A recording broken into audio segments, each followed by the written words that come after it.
Hello, children. I welcome you to another session of the struggle for India's freedom. In the previous class, we discussed about the moderates. I told you that the moderates did not want to drive out the Britishers from India. Their demands were very, very reasonable. Like they demanded that there should be more seats in the legislature for the Indians. Besides that, the civil service examination should be held in India. Taxation policy should be relaxed.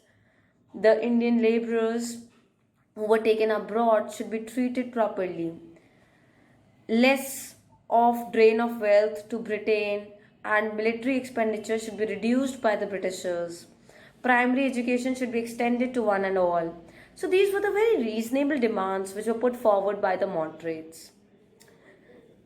So that was the moderate phase which lasted from 1885 to 1905.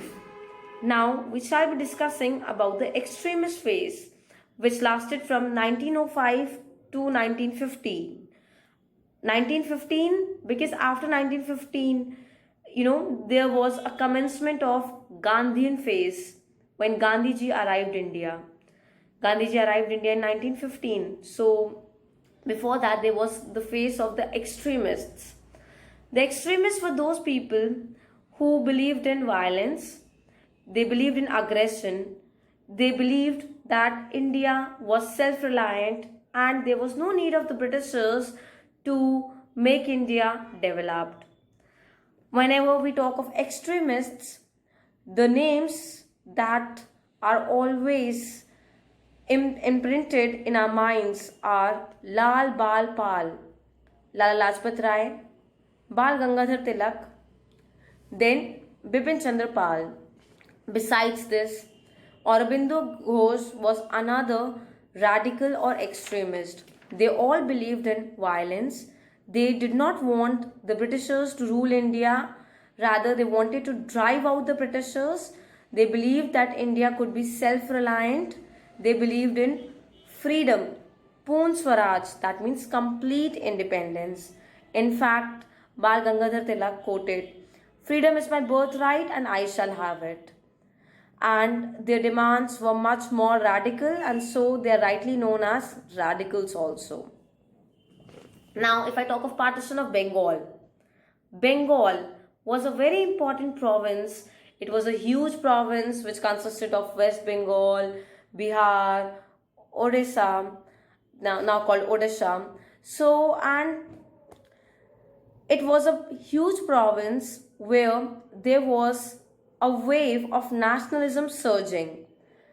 The Britishers wanted to crush this feeling of nationalism, and so they decided to divide Bengal into two parts.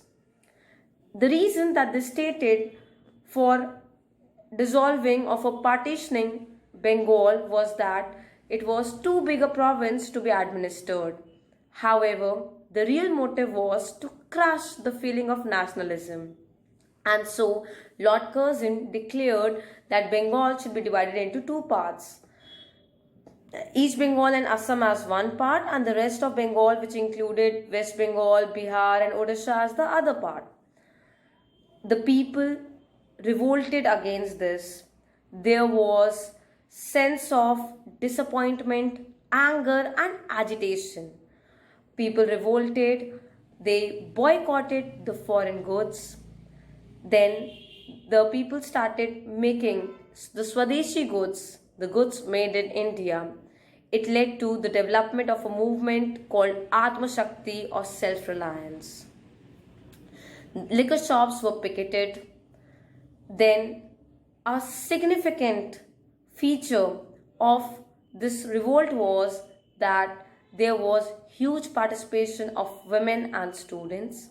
Lala Lajpat Rai strongly opposed the partition, and so he was sent to imprisonment for 6 years. However, in Mandalay, Burma, he was sent to imprisonment in Mandalay, Burma for 6 years. However, in 1911, the British government had to withdraw the decision of partition, had to cancel partition because of extreme opposition by the people of Bengal and entire India.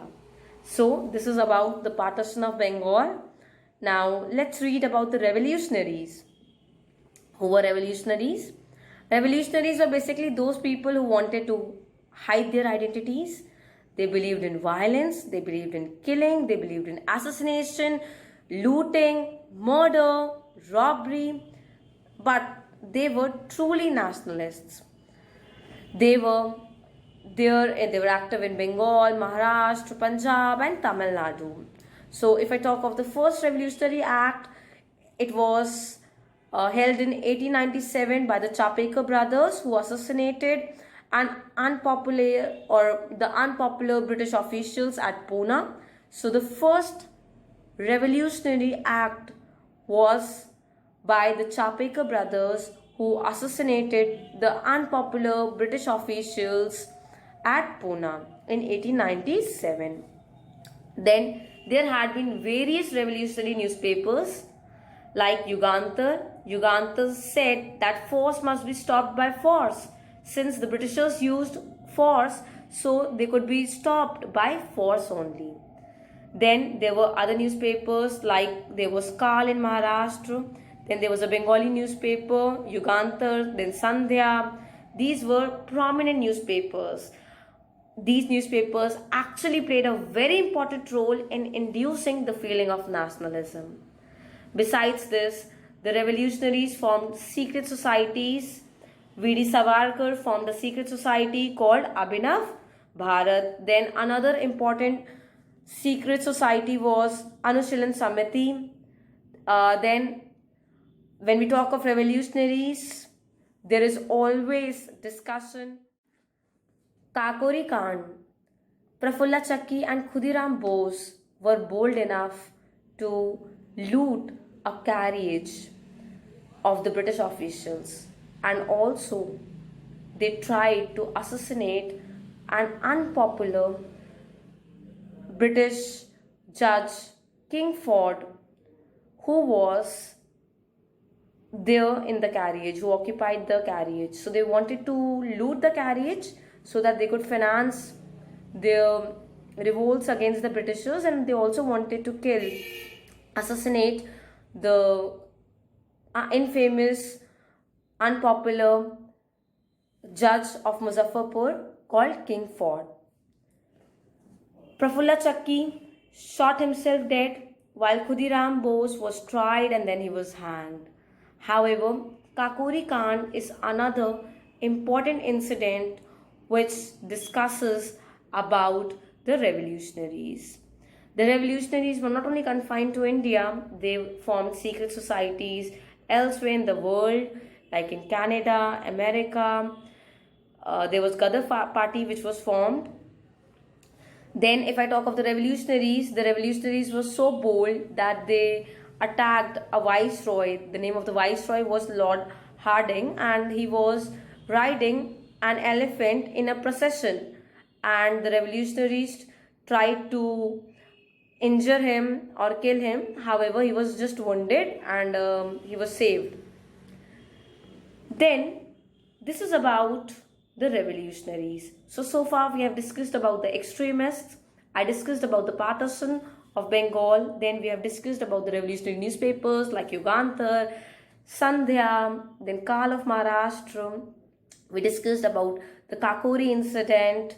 We discussed about V.D. Savarkar, yes, who formed Abhinav Bharat. Then Anushilan Samiti was another secret society which was formed. Now, let's discuss about the formation of Muslim League. Yes, the Britishers always played the policy of divide and rule because they knew that it is always easy to break a stick, but the bundle is always difficult to break.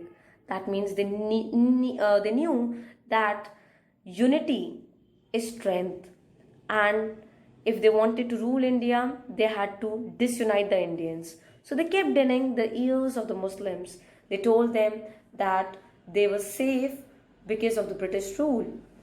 And this led to the formation of Muslim League in 1906.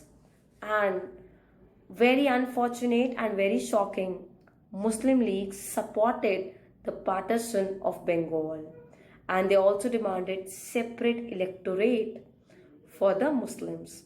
So the Britishers very successfully created differences between the Hindus and the Muslims. Not only this, they were also successful in creating differences between the moderates and the extremists. In 1907, in the Surat session, the moderates and the extremists were split because of their different ideologies.